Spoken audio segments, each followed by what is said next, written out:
Amerikanya jadi dapat untung karena punya banyak pangkalan militer di Jepang. Tapi Jepangnya yang harus modalin. We are considering all options to strengthen our defense capabilities. Termasuk senjata yang jadi trauma masa lalunya Jepang. Senjata nuklir.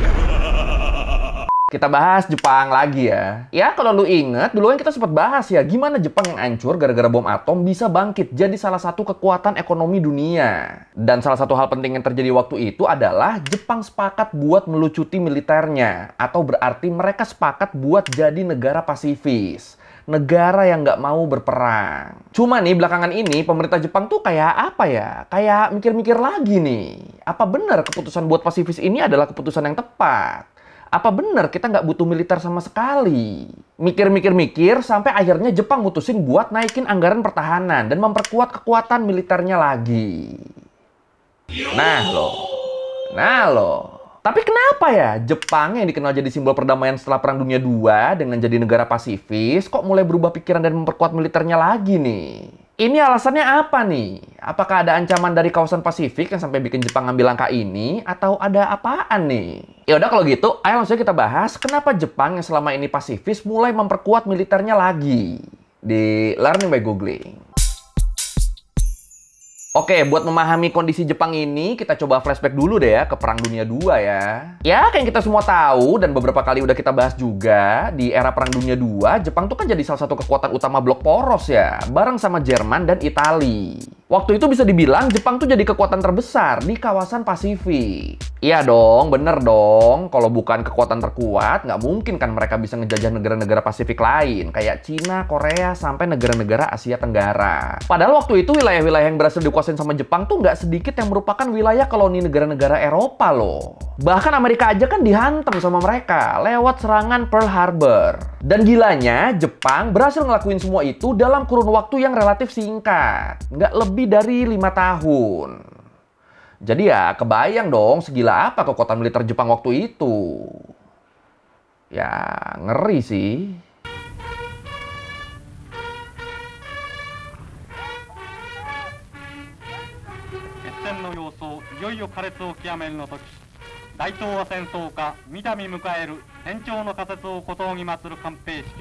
Tapi ya akhirnya kayak yang kita tahu dari situ kan singkat cerita Jepang tuh kan kalah ya.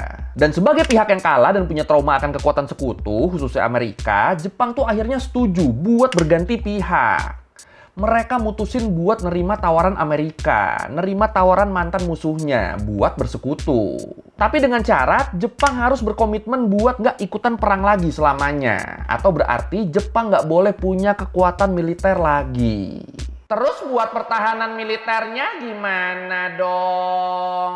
Nah, karena Jepang dilarang punya militer, sebagai gantinya, Amerika nawarin diri buat jadi pelindung utamanya Jepang. Atau berarti ini situasinya kalau dianalogiin, Jepang tuh kayak anak kecil. Nah, sama Amerika, sama bapaknya, dia tuh nggak boleh berantem.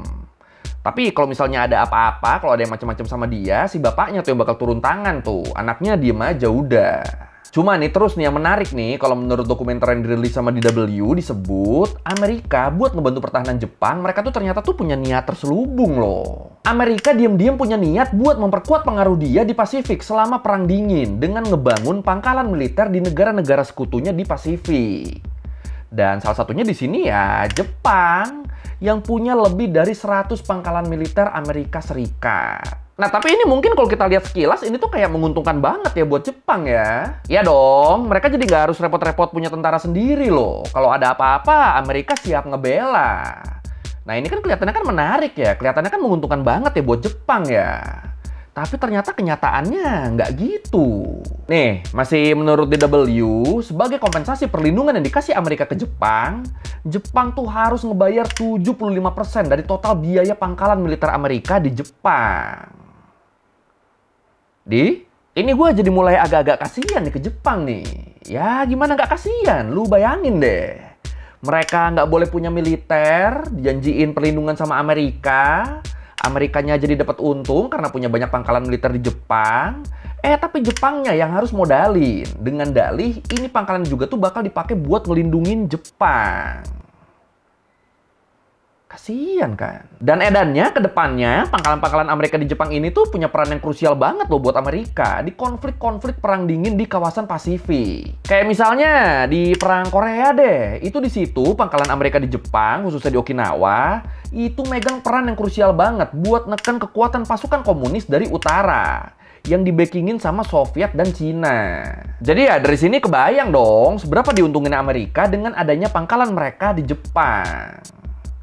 Mana 75%-nya dibiayain sama Jepang lagi. Aduh.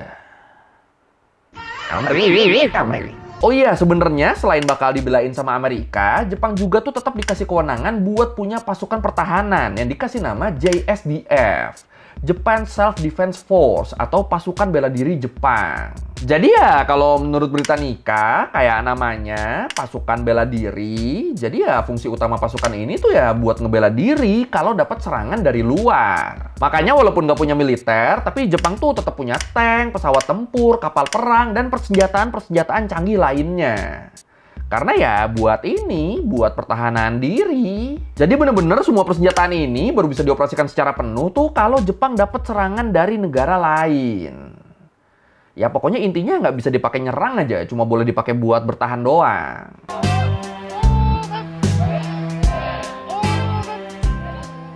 Japan made a concession to the US by establishing a self-defense force in 1954. A first compromise of its pacifist constitution. Oke, jadi sampai sini kita udah tahu nih ya kenapa Jepang jadi negara pasifis, jadi negara yang nggak mau perang, dan lagi-lagi ternyata ada ulah Amrik nih di balik semuanya nih. Tapi walaupun kesepakatannya tuh kelihatannya tuh lebih banyak untungin Amrik, tapi Jepang tuh mereka tuh tetap menjalani filosofi pasifis ini selama puluhan tahun loh. Dan selama itu juga, hubungan Jepang sama Amerika terus terjalin baik. Tapi terus semua mulai berubah di akhir tahun 1980-an sampai awal 1990-an. Ya, di tahun-tahun segitu kan dunia kan emang ngalamin banyak perubahan ya. Mulai dari berakhirnya Perang Dingin, bubarnya negara-negara komunis kayak Yugoslavia sama Uni Soviet. Bahkan Jepang sendiri mereka kan ngalamin krisis ekonomi kan di tahun-tahun segitu kan. Nah, di saat dunia lagi bergejolak banget gini, tiba-tiba kekuatan baru malah muncul nih dari tetangga Jepang sendiri, dari Cina sama Korut. Bahkan buat Cina, mereka ini jadi kekuatan yang nggak diduga-duga loh sama Jepang loh. Tapi kenapa Cina sama Korut? Jadi kayak kita tahu, dulu kan Jepang tuh kan pernah nguasain beberapa wilayah Cina ya. Bahkan Cina juga kan sempat dijajah sama Jepang kan. Dan belum lagi di era Perang Dingin, Cina tuh sempat ngalamin banyak masalah dan sempat terjebak kemiskinan.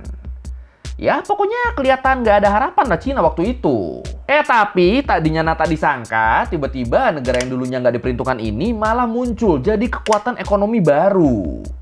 Yang kalaupun kalah mungkin cuma kalah dari Amerika tuh. Dan berkembangnya nih nggak cuma di bidang ekonomi. Nih, setelah berakhirnya Perang Dingin, militer Cina juga tuh ngalamin perkembangan pesat loh. Bahkan armada laut mereka bisa dibilang jadi yang terkuat di kawasan Pasifik. Waktu itu kapal-kapal penjaga pantai Jepang tuh mereka tuh beberapa kali terlibat konflik sama kapal-kapal dari Cina di wilayah yang sekarang jadi sengketa. Kayak misalnya di Kepulauan Senkaku. Jadi selama ini Kepulauan Senkaku ini tuh dikenalnya tuh jadi bagian dari Jepang. Tapi lewat kebijakannya Xi Jinping, tiba-tiba Cina ngeklaim kepulauan ini adalah teritorinya mereka. Tapi ya untungnya walaupun beberapa kali terjadi konflik di sana, bisa dibilang masalahnya tuh nggak pernah tereskalasi jadi besar tuh. Jadi ya masih tenang lah Jepang di sini. Yang bikin Jepang ketar-ketir tuh malah ketegangan antara Cina sama Taiwan. Soalnya Cina tuh ada beberapa kali ngelakuin uji coba rudal balistik. Dan sasaran tembaknya tuh ada di perairan sekitar Taiwan. Nah masalahnya nggak jarang rudal-rudal ini tuh malah ngelewatin atau bahkan jatuhnya tuh di teritori lautnya Jepang. Jadi yang uji coba siapa, yang berkonflik siapa, yang deg-degan siapa. Dan gak cuma Cina, kekhawatiran Jepang juga tuh muncul dari tetangga dia yang lain. Dari Korut. Ya walaupun Korut ini tuh negara kecil dan bisa dibilang dikucilkan sama dunia, tapi mereka berhasil ngembangin persenjataan modern kan. Termasuk senjata yang jadi trauma masa lalunya Jepang. Senjata nuklir. Dan sama kayak kasusnya Cina tadi, Korut juga tuh kan beberapa kali ngelakuin uji coba rudal balistik ya. Dan gak jarang uji coba ini tuh nyerempet-nyerempet teritorinya Jepang yang berbatasan langsung sama semenanjung Korea. Ya kalau lu ingat waktu itu ada tuh kan berita soal alarm peringatan di Jepang yang bunyi gara-gara rudalnya Korut. Nah itu salah satu contoh kasusnya tuh ya kayak gitu. Jadi ya balik lagi, yang uji coba siapa, yang berkonflik siapa, yang deg-degan siapa. Dan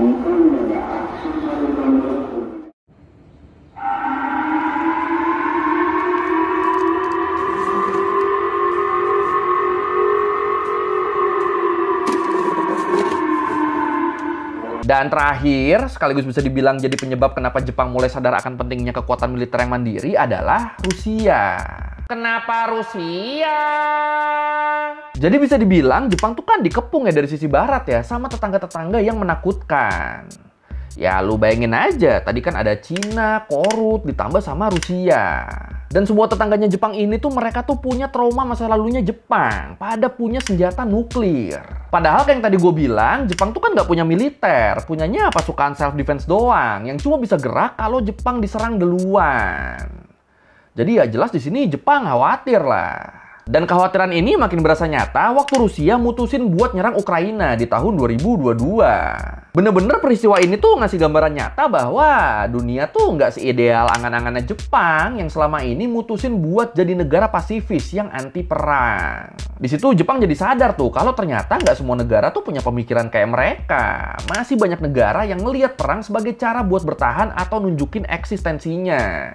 Dan ini, kekhawatiran Jepang ini balik lagi makin diperparah sama konflik Cina-Taiwan. Jadi kalau menurut Letjen Joel Powell, Wakil Komandan Jenderal Angkatan Darat Amerika di Pasifik, dia bilang, Jepang tuh ngelihat konflik Rusia-Ukraina tuh mirip kayak kondisi di Pasifik. Jadi Cina tuh kayak Rusia, Taiwan tuh kayak Ukraina, dan Jepang mereka ngelihat diri mereka tuh mirip kayak Polandia. Ya intinya kalau konflik Cina-Taiwan ini terus berlanjut, ada potensi apa yang terjadi di Rusia dan Ukraina juga bakal terjadi di Pasifik. Dan kalau udah gitu ya mau nggak mau Jepang juga bakal ikut kecipratan kan. Nah kalau beneran begitu kan bakal bahaya tuh. Soalnya ya tadi Jepang kan nggak punya kekuatan militer yang memadai ya buat ngasih perlawanan. Nah dari sinilah makanya Jepang tuh jadi mulai mikir, kayaknya kita perlu deh punya militer sendiri. Dan bener aja di tahun 2022 Jepang ngeluarin kebijakan baru terkait militernya. Di mana anggaran militer yang selama ini relatif rendah itu jadi dinaikin lumayan tinggi. Sampai 43 triliun yen buat 5 tahun ke depan. Atau ini tuh artinya tiap tahunnya Jepang tuh bakal ngegelontorin anggaran hampir 1.000 triliun rupiah buat memperkuat militernya. Bandingin sama Indonesia yang anggaran militernya tuh ada di angka 245 triliun rupiah. Ini kan gila ya, negara pasifis loh, tapi anggaran militernya segede itu. Dan rencananya anggaran segitu tuh bakal dipakai buat memperkuat kemampuan serangan baliknya Jepang. Jadi ya nantinya nih Jepang nih nggak akan terbatas di pertahanan doang, tapi juga di kemampuan serangan balik. East Asia could well be the next Ukraine. The Japanese, who I work with each day, consider Japan is like Poland. The Philippines is like Romania. China is like Russia.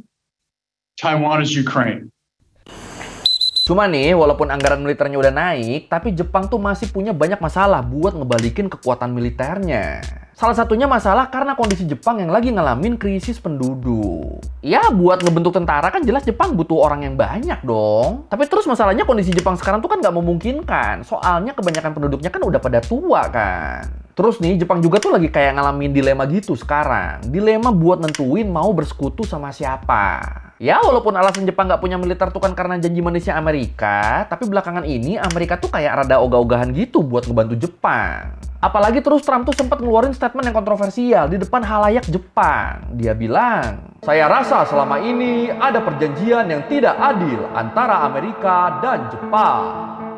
Kalau Jepang diserang, Amerika berkomitmen melindungi Jepang. Kami akan mengejar musuh Jepang sampai dapat. Tapi sebaliknya, jika Amerika diserang, Jepang tidak perlu melakukan apa-apa. Ini sungguh tidak adil. Selalu ya, doi ya, mulutnya ya. Nah, di sisi lain, walaupun khawatir sama keberadaan Cina, tapi Cina tuh kan jadi salah satu mitra bisnis terbesarnya Jepang kan. Apalagi terus kalau ngelihat kondisi dunia sekarang, dengan Cina makin bisa neken Amerika secara ekonomi, kayaknya udah nggak nguntungin lagi nih buat Jepang nih, kalau tetap berlindung di bawah ketiaknya Amerika. Nah, makanya gara-gara ini Jepang jadi dilema nih. Kita tetap bersekutu sama Amerika, apa pindah ke yang sana ya? Tapi kalau menurut lu gimana nih? Apakah keputusan Jepang buat ngebangkitin militernya lagi tuh udah tepat? Atau mending tetap netral aja kayak biasanya, kayak dulu? Silakan komen. Security in the Asia-Pacific region has deteriorated at an unprecedented rate. We are considering all options to strengthen our defense capabilities, including the possibility of striking enemy bases. Oke, sekian Landungi kali ini tentang kenapa Jepang mulai mempersenjatai dirinya lagi. Ternyata banyak was-wasnya juga ya, doi ya. Ya, kalau merevisi gue udah salah, kalau mau nanya atau nambahin video, bisa tulis di komen, kita juga biasa. Sekali lagi, thank you, jangan lupa like, comment, subscribe. Bye.